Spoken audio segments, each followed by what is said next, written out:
Iran తేల్చుకోవాల్సింది ఏంటంటే తెగించదలుచుకుంటే నేరుగా అమెరికాను కొట్టాలి. అమెరికా మీదకి మిస్సైల్ పంపించాలి. నా దగ్గర 12,000 కిలోమీటర్లు ఉన్నాయి, 15,000 కిలోమీటర్లు ఉన్నాయి, అణువార్ హెడ్లు ఉన్నాయి అంటూ నిన్న కూడా ఒక వీడియో రిలీజ్ చేసుకొచ్చింది. సోషల్ మీడియాలో గెలవడం కాదు, ఫేస్బుక్లో పోస్టులు గెలవడం కాదు, నేరుగా కొట్టాలి.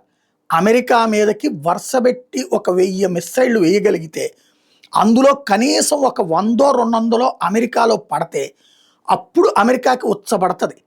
అప్పుడు అది మళ్ళీ దాడి చేస్తుంది. దానికి సిద్ధం కావాల్సిందే.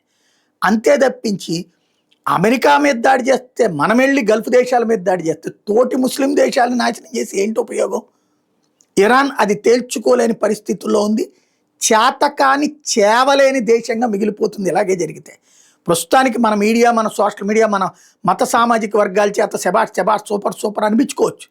కానీ కొట్టాల్సింది ఇప్పుడు అమెరికాలో స్లీపర్ సెల్స్ బోల్డ్ అని ఉన్నాయి ఇరాన్, లేదా ఇప్పుడు ఈ హమాస్లు తర్వాత ఇవన్నీ ఉన్నాయి కదా 4-5 తీవ్రవాద సంస్థలు, వీళ్ళ సానుభూతి పరులు అక్కడికి వెళ్ళిన వాళ్ళు ఉన్నారు.